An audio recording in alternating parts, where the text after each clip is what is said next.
Good evening, everyone. My name is Clint Smith. I am Evo Endo's Manager of Clinical Training and Education, and I will be your behind-the-scenes moderator for this evening.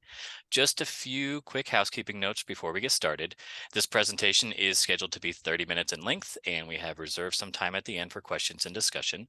Speaking of questions, you can submit a question by clicking on the Q&A icon at the bottom of the viewing window and typing it in there. Only you and the panelists can see what you've typed in, and we'll then anonymously read them out loud to the group at the end of the presentation. Everyone's line is automatically muted to keep the background noise and feedback to a minimum, so please stay on mute to prevent any interference. And we will share a recording of this session with all registrants via email in the coming days, so please make sure to keep checking those inboxes. Now, with all that boring stuff out of the way, it is my pleasure to introduce you to our presenting faculty, Dr. Nathalie Nguyen.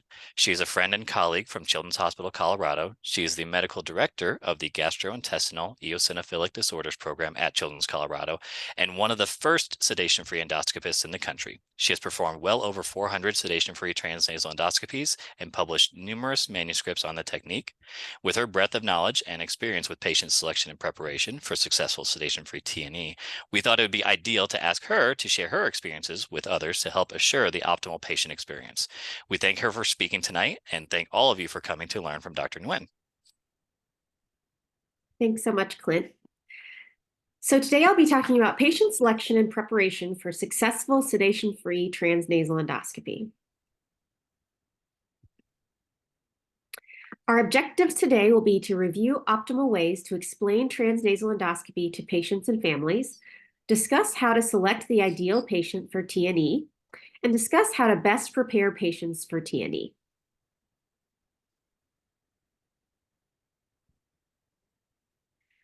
A little background on how sedation-free transnasal endoscopy developed.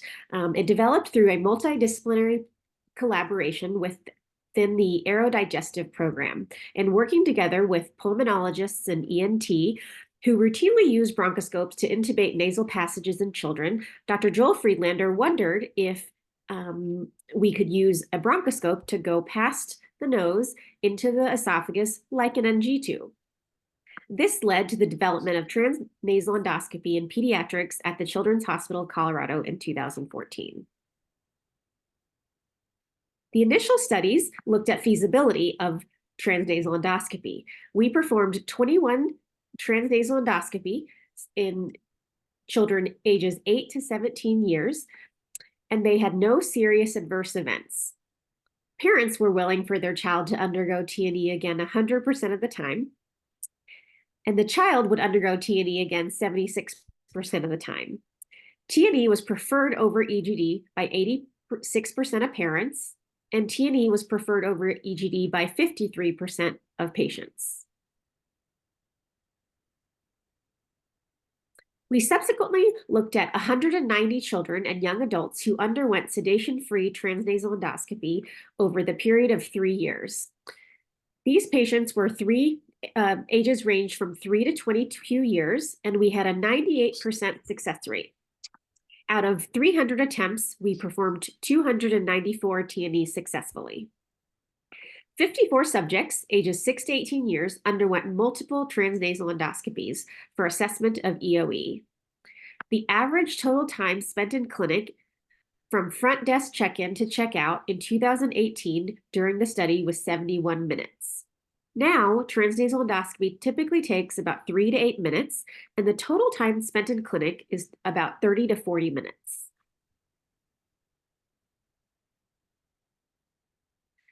These are representative images from transnasal endoscopy.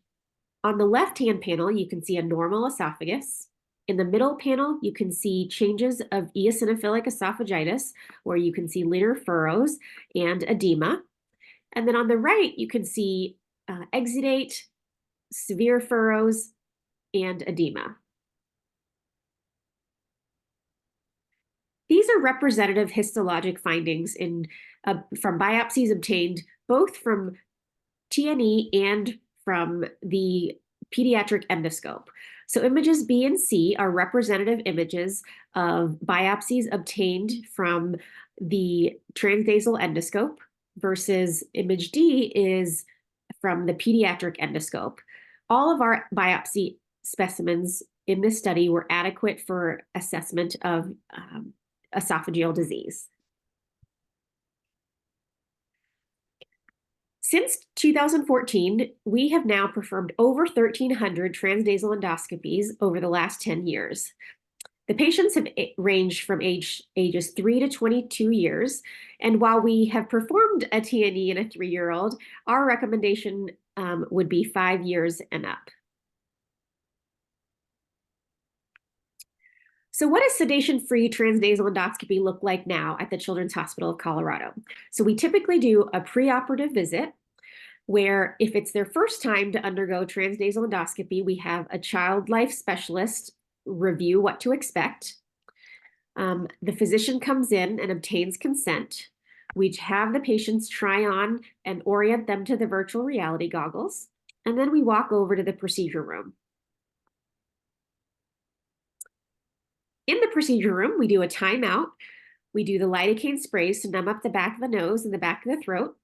We start the virtual reality goggles. We get gowned and gloved, and then we do the endoscopy. It takes us about 3 to 8 minutes. We obtain biopsies. We review the discharge instructions, and patients leave and can eat about 30 minutes after. So let's talk about a patient case. We have an 8-year-old male who was diagnosed with eosinophilic esophagitis about 3 months ago. After diagnosis, he was started on fluticasone, 110 micrograms, 2 puffs swallowed twice a day. He comes to clinic for follow-up and he's doing well on the fluticasone with improvement in his symptoms of dysphagia. We discussed that since symptoms don't always correlate with histologic findings, that I'd recommend an endoscopy to assess the effectiveness of treatment on his fluticasone. The family is nervous about undergoing anesthesia again, and he is nervous about getting an IV.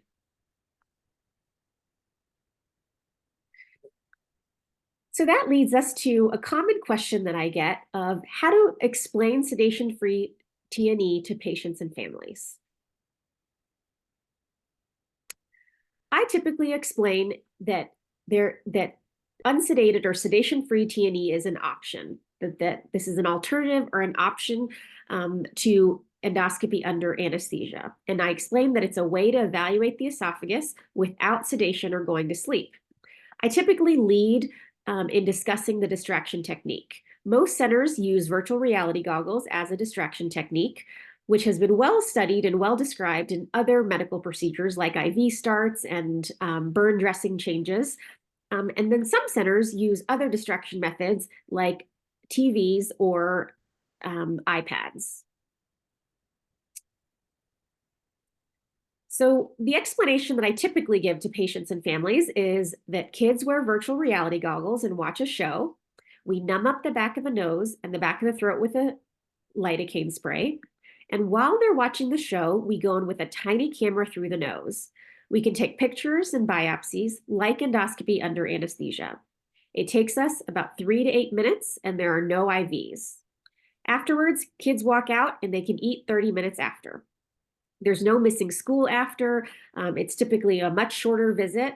And then I let the families think about it and have time to decide. One of the things that I find most helpful is to ask them to watch a video that explains the patient experience so they can understand the process from another child's perspective. If parents are unsure if their child can do it, I have the parents watch the video first, and if the parents feel like it might be possible, then to watch it with their child. Parents and children typically have the best insight on whether or not a TNE is possible. This is a representative video of the patient experience that can be shared with patients so that they understand and can see what the experience might be like.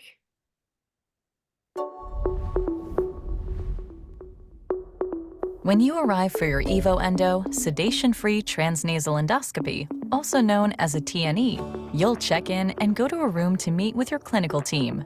Once in the procedure room, you will see equipment set up that your doctor needs to perform the procedure.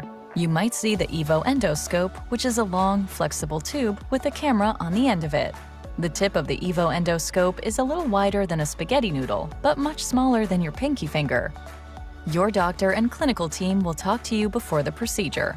First, they will check your information and make sure you're you.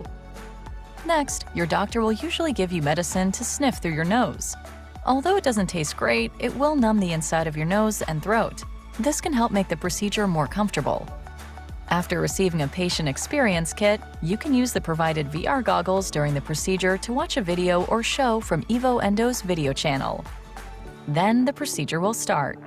After the doctor prepares the scope, they will slide the camera into your nose, where you may feel some gentle pressure. As it enters your throat, the doctor may ask you to swallow. The physician will guide the scope into your esophagus, then may proceed into the stomach and beginning part of your intestine. They'll use the camera to see the inside of your digestive system. You may feel the scope as it slides through your nose and throat. During your procedure, the doctor may take samples of tissue. Don't worry, the samples are smaller than the tip of a pencil, and most people feel a gentle tug or nothing at all. Throughout this process, the doctor may ask you to swallow or put air through the scope to help them see better. If you feel like you have to burp, go ahead. Once they're done looking around, they'll remove the scope. And that's it. Your procedure is complete. The doctor will discuss what they saw and provide discharge instructions. Then you're free to go. Afterwards, you may have a bellyache, sore nose, or throat. Please discuss the details of any form of endoscopy with your provider before the procedure. After leaving the facility, you'll be able to return to your regular activities and get on with your day.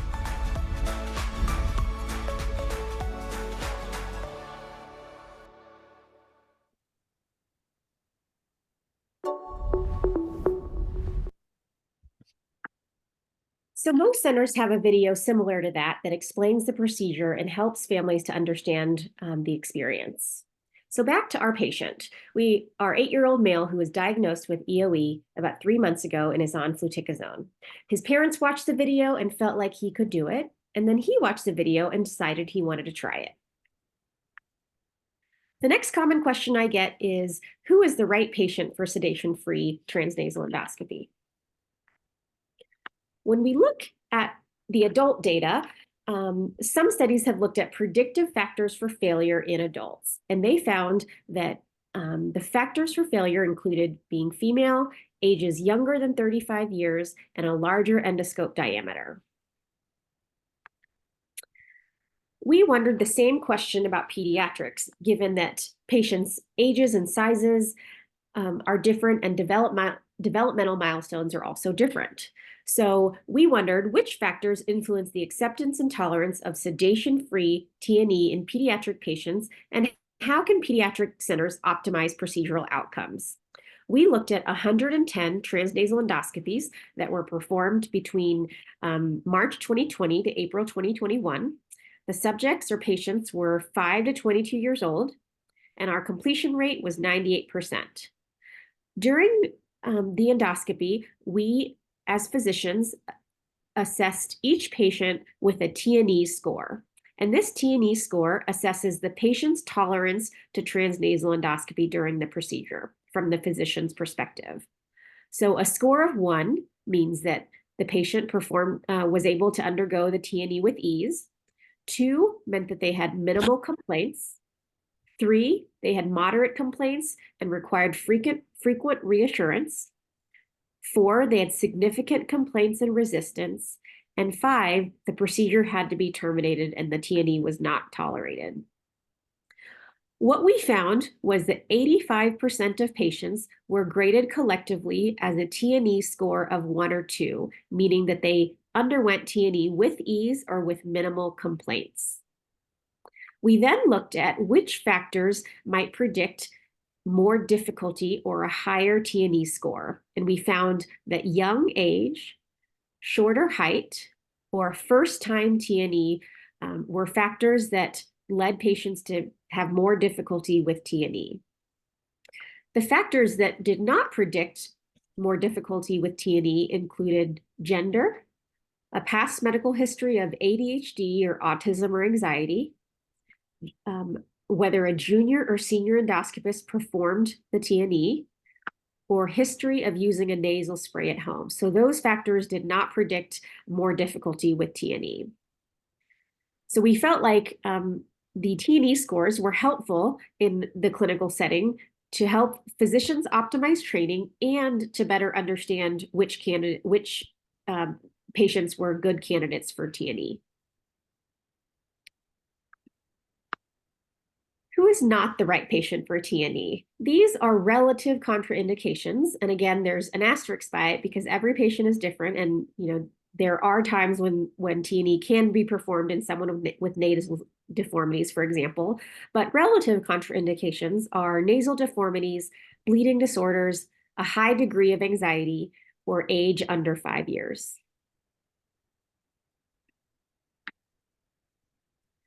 Finally, I want to spend some time talking about patient preparation for sedation-free TNE.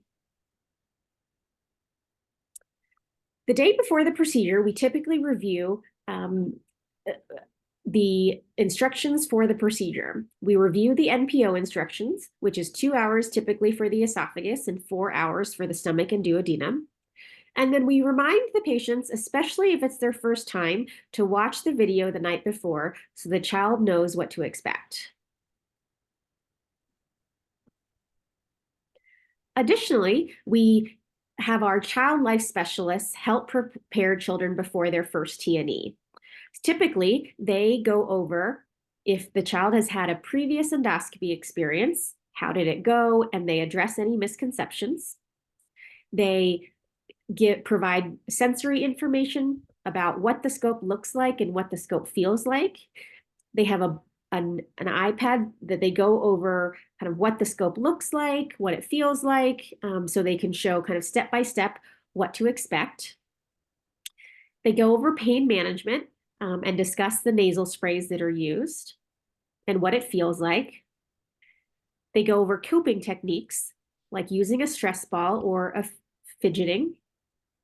They remind the patients to keep their hands away from their face. They remind us first to select what show they'll use for virtual reality. They remind and practice with kids to take slow, deep breaths. And they also talk about what would be ideal for the patient in the room. So sometimes in younger kids, we'll have parents sit really close and hold the child's hand, or sometimes we'll even have patients sit in their parents' lap. And then finally, they answer any questions that the child might have about transnasal endoscopy. So back to our patient. So he watched the video again the night before the procedure. Child Life saw him on the day of the procedure for preparation. He is able to do the sedation-free TNE, and the TNE takes 6 minutes. The visit takes 35 minutes, and he does not have to get any IVs. He goes back to school on the same day, and the esophageal biopsies show his EOE is well controlled on fluticasone. So in summary, explaining to families that sedation-free TNE is an alternative to endoscopy under anesthesia, and leading with the distraction technique can be helpful. Videos of the patient experience can also be helpful to families to know what to expect. In pediatrics, younger age, height, and first-time TNE are predictors of more difficulty with TNE. And for first-time patients, age and developmentally appropriate preparation with child's life specialists can also be helpful. And with that, I'd be happy to take any questions.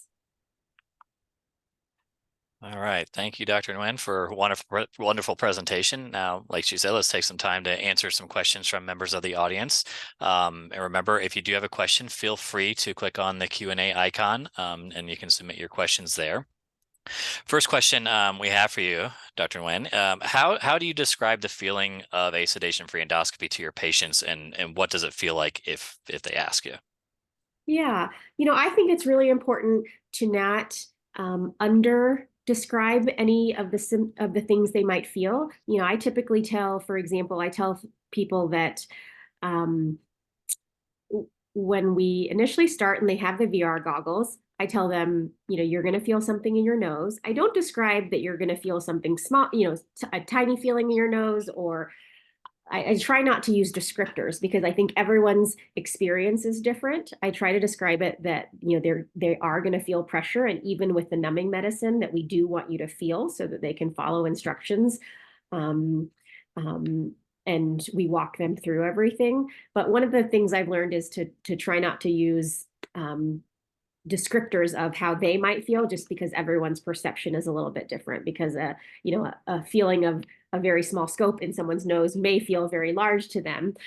So I try to just describe it in a more objective way, that they'll feel something in your nose and then you're going to feel something in the back of your throat. And then, for example, when we take biopsies, some people feel the spots and some people don't when we take biopsies, and both is very normal. Okay, thank you.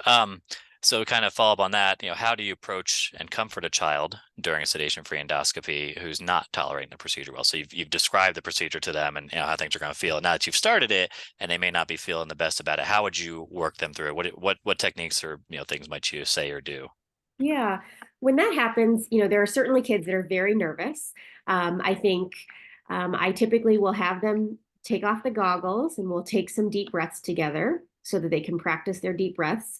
I'll ask them if they would prefer for their parents to sit closer and hold their hand. I think part of that is so that they can, squeeze their parents' hand if they're feeling stressed or feeling something that hurts more than they think it should, and allow them to have, I guess, say over how we do this. And so they usually take 2 or 3 deep breaths. We put the goggles back on, and then we try again. Okay. And another question regarding the medicine, the lidocaine. I've heard it doesn't taste good. How do you describe it? How did the kids describe it to you? How do you get them through that if they haven't had nasal sprays and stuff before? Yeah, I think one of the predictive factors, and that's why we looked at this in the study, is one of the predictive factors that I've seen is how they handle the lidocaine spray is how well they'll do with the TNE. The medicine does sting. It tastes like medicine, or it's a little bitter. Some of the boys have told us it tastes like dirty socks. We always ask them how they know what dirty socks taste like and if they're eating their socks. But we tell them that, we tried to make it taste better, but it doesn't numb as well. And I think they understand that we want it to numb as much as it can so that they can have the best experience. But to me, I think seeing how kids do with the sprays is a helpful predictor of how they're going to handle the scope in their nose. Okay. Little change of direction, but a question from the audience regarding the TNE study. Do you know, or off the top of your head, I haven't ever know about how many patients were under the age of 10? Yes, we did look at this. We looked at this by age, and I'm just trying to think. I'd have to refer back to the study since it's been a little bit of time, but I would say that the majority of our patients are in the 8 to 12 age range. Okay. And then here's a question from me, but would you say that some kids under the age of 10 do better than some kids over the age of 10? Absolutely. And there's some 5-year-olds that do better than 15-year-olds. So it really is dependent on the child, and each child is very different. And that's why I think one of the best things that you can do is have them watch the patient experience video, because they can tell you. And the way I say it is, you watch the video and you get to decide, right? No one's deciding for you. But it's just something I want to tell you about. You can watch it and you can say no way, or you can watch it and say, hey, I'll give that a try. And so I think we certainly have very young kids that do great with it, and we have older kids that do great, or older kids that have a hard time. So I think it's not for everyone, but I do think that the vast majority of kids are able to do it. And as kids get older, I would say that the majority of kids who are 12 and up can do it without any issues at all. Awesome. Another question we have: do you feel that the virtual reality really helps the patient, or is it more of a gimmick? I think sometimes, I know there are some centers that use television. There are a handful of patients who I have done have requested to not use VR. I try to get them to use VR at least for the first one. their first TNE, and if they're here for a repeat and they would rather not do the goggles, then I'm more than happy to do it.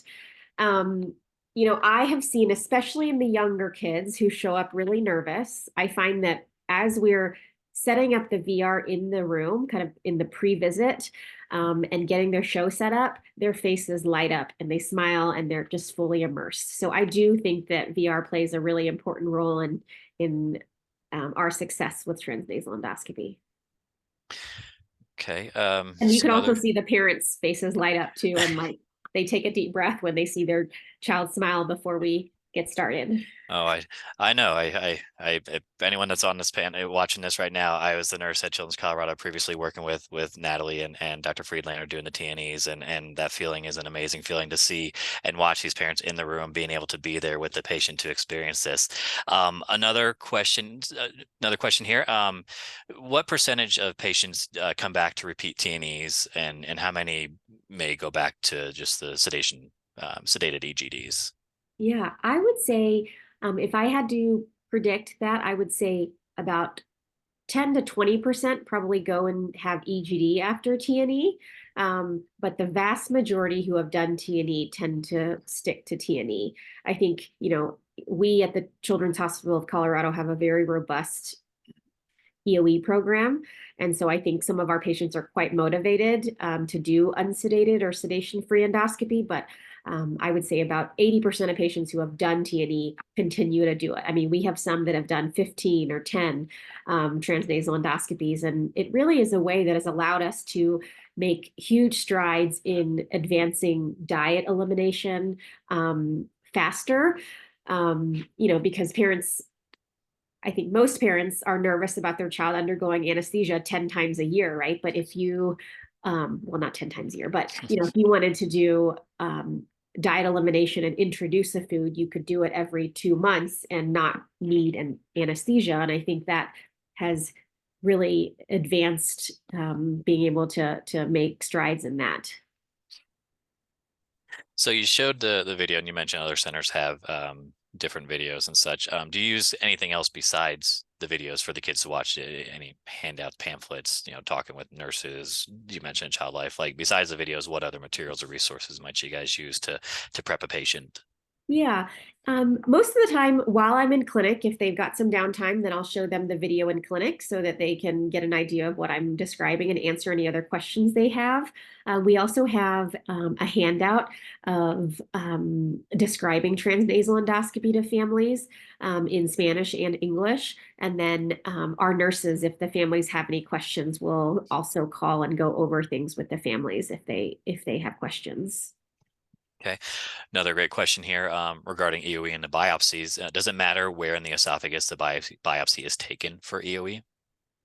So we do biopsies similar to standard endoscopy. So with TNE, we obtain biopsies in the distal esophagus, and then we obtain them in the proximal esophagus. So in a similar fashion that we would with endoscopy under anesthesia. Thank you. Okay. Another question here. So it says, I'm having a hard time finding patients interested in TNE. What would you recommend as the single most effective method you do to help recruit interested patients? I get this question a lot because I think that, we perform probably about 200 transnasal endoscopies a year. I think the high volume of that in part is due to, I think, having a robust gastrointestinal eosinophilic diseases program because, if you look at the published data on transnasal endoscopy in pediatrics, it's largely been in EOE. Certainly, I think other indications it can be used for, thinking about other esophageal disease. We've done it with patients initially with dysphagia as an initial endoscopy for diagnosis when they don't have other symptoms suggestive of like gastric or small bowel disease. We use it for esophageal atresia, looking for reflux, silent reflux, or EOE. We also use it in have looked at it for follow-up of Candida esophagitis, et cetera. So I do think there are a lot of other diseases that it can be used for. I certainly think that, celiac disease and reaching the duodenum is also another indication. So I think it's, finding patients who, where serial endoscopy is necessary. And that's why I think that with EOE, it's been such a, positive impact, because we know that kids with EOE undergo many endoscopies. I think that our success with it and recruiting patients has been, the majority have been within our EOE program and our aerodigestive program. I think patients that come to multidisciplinary programs tend to be, very engaged and motivated patients who, prefer to avoid anesthesia sometimes if they can. Okay. So I think the recruitment part, I think, when I offer endoscopy, transnasal endoscopy, I basically offer it as an alternative to regular endoscopy. And I think maybe more often than not, they prefer TNE over regular endoscopy. And yeah, I've seen it. They walk out of the room and right back to their day. Another question back to biopsies. Do you take two biopsies per one pass or one at a time? So it depends on the forceps that I'm using. If I'm using the micro forceps, the 1.2 millimeter forceps that are quite small, then I'll do one biopsy at a time. When I use the 2.0 millimeter forceps, I can do two biopsies at the same time. One thing I think with the micro or the very small biopsy forceps that are 1.2 millimeters, I always have the nurse check, or I check the biopsies to ensure that we have adequate specimens. Yeah, for those of you that haven't seen the 1.2 millimeter forceps, they're tiny and the pieces are tiny, but there is a way to see them. In regards to having a TNE for EOE, what's the time interval to repeat the TNE for EOE? So you did your scope, say this week. When would the next time your patient would come back for a repeat TNE for follow up for EOE? I think at a minimum, when we're thinking about treatment changes, whether that's, starting topical steroids, start changing diet or adding foods to your diet, or starting a PPI, for example, I think the minimum time we typically recommend is 2 months. So somewhere between 2 and 4 months is when people usually come back to assess the effectiveness for treatment. I think with Dupixent, the studies for Dupixent have at this point in time have waited longer. And so for those, we're waiting longer to assess for improvement endoscopically. Okay. Regarding the duration, or the 3 to 8 minutes, for a TNE, did you only do the esophageal biopsies, just the esophagus for those, or was that a full EGD stomach? What was usually the 3 to 8 minutes time Yeah, frame for? that is typically a transnasal esophagoscopy. So we go into the stomach and then we come back to the LES, we look around, we take pictures, and we take biopsies of the distal and proximal esophagus. Right. Give a few more moments for some more questions to roll on. If there's anyone else that has any, if there's not, we can work on finishing up here today. I do want to say thank you to everyone so far that has submitted great questions. Again, if something pops up, I'll ask it real quick. We would like to go ahead and bring everyone's attention to Evo Endo's next webinar. That will be on March 27th with Dr. Yaman Smadi. He's a pediatric gastroenterologist from Arnold Palmer Hospital for Children. So save the date. You can use this QR code on the screen to get registered. Again, I want to say thank you to Dr. Nguyen for joining us today and giving us this wonderful presentation regarding patient selection, patient preparation for sedation-free endoscopy. For more information or to get in touch with our team, please stop by our website, www.evoendo.com. That's www.evoendo.com. And as a reminder, we will be sending out the recording of this webinar via email in the coming days. Once again, thank you, Dr. Nguyen, and thank you all very much for joining us. Everyone, I'd like to wish you all a wonderful evening. And once again, thank you all for joining us.